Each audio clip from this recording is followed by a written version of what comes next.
నమస్తే, నేను Chandana. Welcome to great Andhra. తెలంగాణలో తన పార్టీని బరిలో నిలిపి విజయమో వీరస్వర్గమో అన్నట్టుగా తలపడి ఆ తర్వాత తన ఏపీ ప్రయాణాన్ని మొదలుపెట్టి ఉంటే నిస్సందేహంగా షర్మిల ఒక రాజకీయ నేత అనిపించుకునేదే. అయితే తెలంగాణ ఆటలో మధ్యలో ఆగిపోయి ఆటలో అరటిపండుగా మిగిలిపోవడం షర్మిల తన రాజకీయానికి తనే పెట్టుకున్న చెక్. తెలంగాణలో తన సొంత పార్టీని పెట్టిన తర్వాత ఆమె కాంగ్రెస్ను తిట్టినట్టుగా మరే పార్టీని తిట్టలేదు. కాంగ్రెస్నే తిట్టలేదు, కాంగ్రెస్ నేతలను తిట్టింది.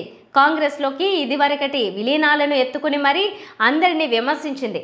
కట్ చేస్తే అదే పార్టీలోకి తన పార్టీని విలీనం చేసి షర్మిల కాంగ్రెస్ నేతగా ఇప్పుడు ఏపీలో రాజకీయం చేస్తున్నారు.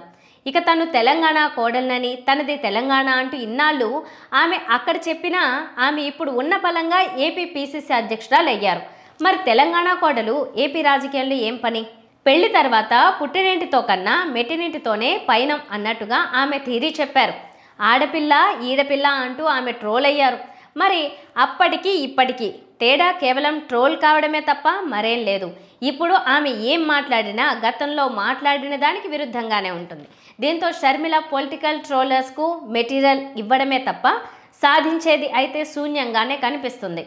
మీడియా మైకు కనపడగానే షర్మిల ఏదేదో మాట్లాడుతున్నారు. ఇదంతా పెద్ద ప్రహసనంగా మారుతోంది. మరో 2 నెలల పాటు షర్మిల ఇలాంటి హడావిడి చేయవచ్చు. ఆ తర్వాత ఏమిటి అంటే బ్యాక్ టు పెవిలియన్ అన్నట్లుగా షర్మిల రాజకీయం ఉండబోతోందనే విషయం చిన్న పిల్లాడికి కూడా అర్థమయ్యేలా సాగుతోంది ఆమె పైన. ఏపీ ఎన్నికలు అయిపోతే కాంగ్రెస్ పార్టీ కూడా ఆమెను ఉద్ధరించేది ఏమీ ఉండదు. ఆ పార్టీ జాతీయ స్థాయిలో సక్సెస్ అయ్యేలా కూడా కనిపించడం లేదు. రామమందిరం వ్యవహారంలో బీజేపీ హడావిడి చూశాక ఉత్తరాదిన ఆ పార్టీ సునామీ వచ్చేలా ఉంది. గత ఎన్నికల్లో యూపీ, బీహార్లలో ఎస్పీ, కాంగ్రెస్, ఆర్జేడీ ఇచ్చిన కనీస పోటీని అయినా ఈసారి ఇవ్వగలవా అనే సందేహం రేగుతోంది.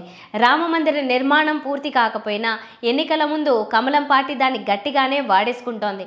ఈ నేపథ్యంలో ఉత్తరాదిన ఆ పార్టీ స్వీప్ చేసిందంటే కాంగ్రెస్ పరిస్థితి మరింత దయనీయంగానే తయారు కావచ్చు. మరి కాంగ్రెస్ పార్టీ జాతీయ స్థాయిలో కోలుకుంటే తప్ప ఏపీ వంటి చోట నాయకులను ఆ పార్టీ ఉద్ధరించే అవకాశాలు ఉండవు. అలాంటప్పుడు షర్మిలకు దక్కేది శూన్యమే. మరి ఇదంతా తెలియక షర్మిల ఏపీ రాజకీయాల్లోకి దిగి హడావిడి చేస్తోందా అంటే తెలంగాణలో ఆమె రాజకీయ పయనం చూశాక అసలు ఆమెకు ఏమీ తెలియకపోవచ్చు. ఎవరో చెప్పిన మాటలను వింటూ ఆమె తను నవ్వుల పాలవుతున్నట్టుగా ఉందనే అభిప్రాయాలు కలుగుతున్నాయి. ఆమె సమస్య ఇంట్లోనే మొదలైందని స్పష్టమవుతోంది. మరి అది పరిష్కరించుకునే రూటును మాత్రం ఆమె భిన్నంగా చూసుకున్నట్టుగా ఉన్నారు.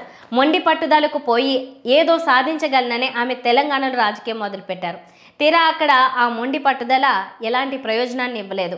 శారీరకంగా శ్రమను, ఆర్థికంగా భారాన్ని తప్ప ఆమెకు అదేమీ ఇవ్వలేదు. ఏపీలో కూడా అంతకు మించి సాధించే అవకాశాలు కూడా కనుచూపు మేరలో కనిపించడం లేదు. ఈ విషయం స్వానుభవపూర్వకంగా షర్మిలకు అర్థం కావడానికి కూడా మరెంతో సమయం పట్టకపోవచ్చు కూడా. ఇప్పుడు షర్మిల ఎవరిని సంతోషపెడుతోందంటే తెలుగుదేశం వీరాభిమానులను, చంద్రబాబును. వారికి ఇలాంటి రాజకీయాలు పరమ ఇష్టం. షర్మిల నవ్వులపాలు కావడం, జగన్కు ఏదైనా నష్టం చేయగలిగితే చేయడం, ఈ రెండు వారికి ఆనందాన్ని ఇచ్చే అంశాలే. మొత్తానికి తను ప్రహసనం పాలవుతూ కూడా తనను విపరీతంగా ద్వేషించే వారికి ఆనందాన్ని పంచడం షర్మిలకే సాధ్యం అవుతున్నట్టుగా ఉంది.